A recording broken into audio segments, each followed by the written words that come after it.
Mira had always been fascinated by abandoned places. As a freelance photographer, she sought out ruins, forgotten homes, and long-abandoned towns, capturing their decayed beauty.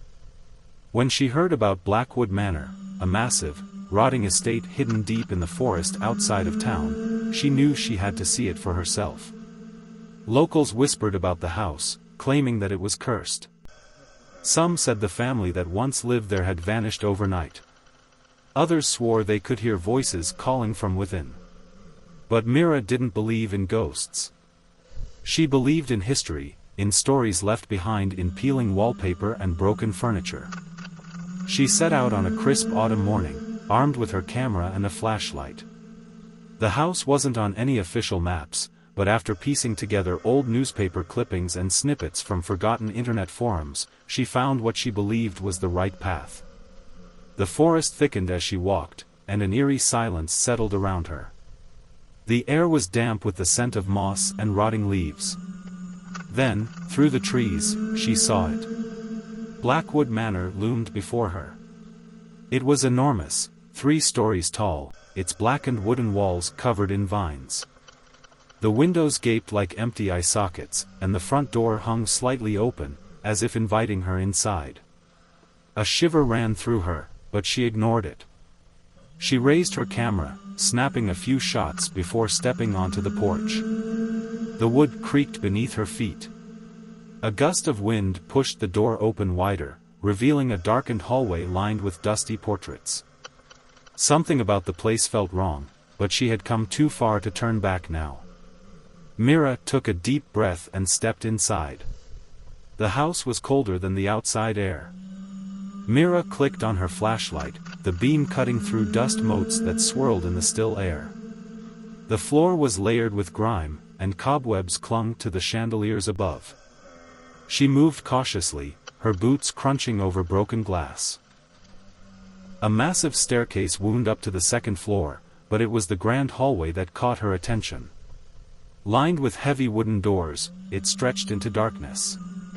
She lifted her camera and took a picture. The flash illuminated the hall for a split second, just long enough for her to see movement at the far end. Mira froze. She lowered her camera, heart pounding. There was nothing there.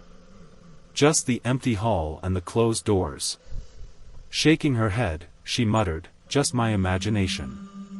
She continued forward, peeking into rooms filled with rotting furniture and tattered drapes.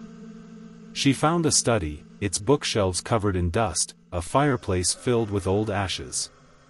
On the desk lay an open book, its pages filled with strange, looping handwriting. She traced the words with her fingers. The ink was dry, but it felt oddly fresh. Then, from somewhere deeper in the house, she heard it. A voice. A whisper. "Mira." She gasped, spinning around. The house was silent. Her mind raced. How had it known her name? Was someone here? She turned back to the book, but the pages were blank. Mira told herself it was just paranoia. She had read stories about the house before coming. Maybe her brain was playing tricks on her. Determined to shake the unease, she ventured upstairs. The second floor was worse than the first. Water stains spread across the ceiling, and some of the floorboards looked ready to collapse. As she walked, she noticed something odd. The doors on this floor were all open, except for one at the end of the hall. It was locked. Something about it unsettled her. The doorknob was old brass, tarnished and cold under her fingers. She pressed her ear against the wood. Silence. Then, thump. Mira stumbled back, her breath hitching. Something had moved inside. She backed away. Maybe this was a bad idea. Maybe she should leave. Then the door unlocked. Slowly, with a soft click, it creaked open an inch. A dark gap yawned before her, the air spilling out damp and wrong. She didn't want to look. But something in her had to.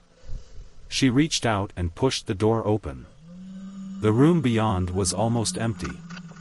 A single bed frame sat against the wall, the mattress stripped bare. The wallpaper was peeling, revealing words written underneath. Hundreds of words, carved into the wood beneath the wallpaper. She stepped closer, raising her flashlight. The words were all the same. Don't let it out. A cold breath brushed the back of her neck.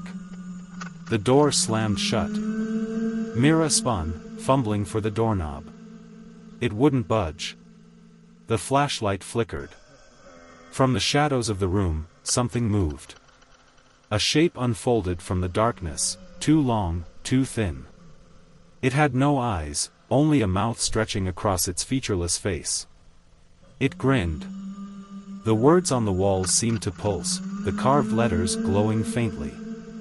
Don't let it out. Mira's breath came in sharp gasps. The thing took a step forward. She grabbed her camera and, in sheer desperation, took a picture. The flash burst, and for a split second, the creature recoiled, its grin twisting. She didn't think. She slammed her shoulder against the door. Wood splintered, and she tumbled into the hall. The room behind her went silent. The door, now broken, hung open. The thing was gone. But the house had changed. The walls breathed. The floor pulsed beneath her feet. From below, whispers rose, dozens of voices murmuring her name. She ran. The front door was gone. In its place was only more hallway, stretching into the dark. The house wouldn't let her go. She ran down corridors that twisted and turned in impossible ways. Stairs led to places they shouldn't. Doors opened into rooms she had never seen. And always, the whispers followed. Her camera became her weapon. Every time she used the flash, the house seemed to stutter, as if confused. She used it again and again, forcing the walls to return to what they were. Then she saw it. A mirror. Large, cracked, standing in the middle of a grand room. Through the glass, she saw the front door. Her real reflection wasn't in it. The whispers rose to a deafening chorus. The house screamed. Mira didn't hesitate. She ran straight at the mirror, and shattered through. Mira woke in the forest, gasping for air. Blackwood Manor was gone. No ruins, no foundation. Only trees. Shaking, she grabbed her camera. She flipped through the pictures. The last one made her blood run cold. It was of the mirror. And behind her reflection, the thing was still there. Grinning. And whispering her name.